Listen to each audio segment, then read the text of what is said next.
So I got another one from the California Globe here. Yeah, so this is another one about Siebel Newsom, the great California first couple. So from the California Globe, Newsom's wife rakes in $3.7 million from her own gender justice charity. First partner Siebel Newsom and her production company, Girls Club LLC, have collectively received more than $3.7 million over the past decade from the Representation Project.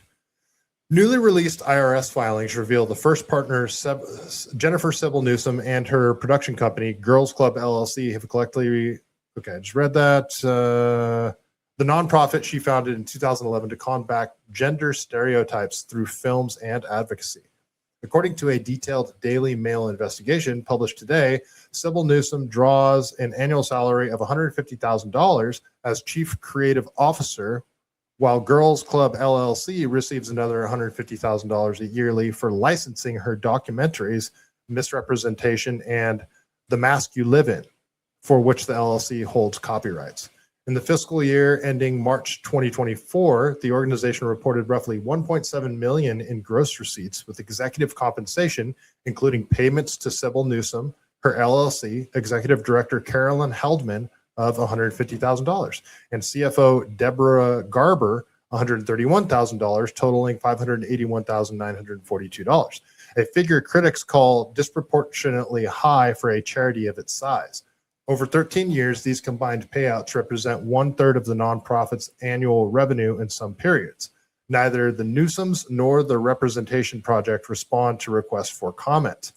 The development intensifies long-standing scrutiny of financial flows tied between Newsom's family, including behested payments, donations solicited by Governor Newsom to third-party organizations, often nonprofits or causes aligned with the administration's priorities. Such payments, while legal, must be disclosed under California's Political Reform Act to guard against pay-to-play arrangements. The stuff I say is rampant in California politics.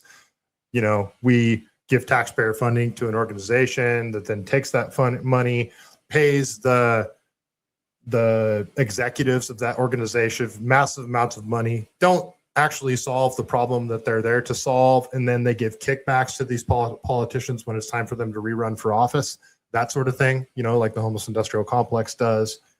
The labor unions also do. I mean, I wonder if Dolores Huerta is part of this circular sort of back-scratching money laundering operation. Jennifer Siebel Newsom solicited state vendors and the governor's campaign donors for large gifts to her charity, the Representation Project, since 2011. This supposed gender justice charity has raked in over $800,000 from corporate giants like PG&E, AT&T, and Comcast, firms with billions at stake in California's regulatory landscape. PG&E, I'm looking at specifically there.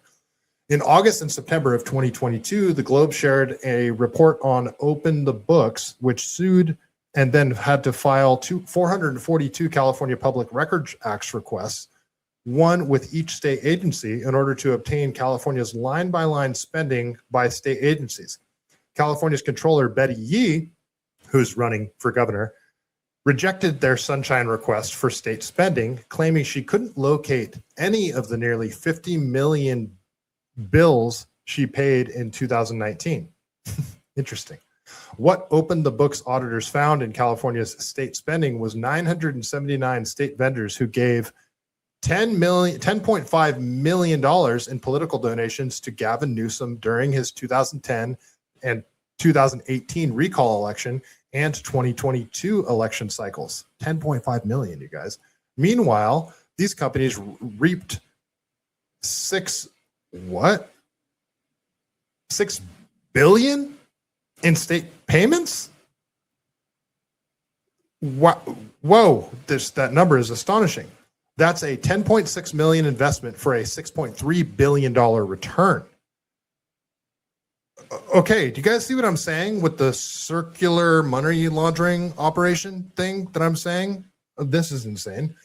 The current charity revelations follow Governor Newsom's November 2025 $13,000 fine from the Fair Political Practices Commission for failing to timely disclose more than $14.3 million in behested payments between 2019 and 2024. The FPPC classified the violations as negligent rather than willful, but watchdog groups argue the lapse underscores persistent transparency concerns. As Gavin Newsom chases a national profile, these overlapping financial threads, behest payments, nonprofit payouts to family-affiliated entities, and donors overlaps fuel accusations of blurred lines between public service, personal benefit, and political influence. The California Globe will monitor any official responses or additional filings as the story develops. So it was written by Megan Barth. Follow the California Globe. They are awesome. They do a lot of great reporting on California politics.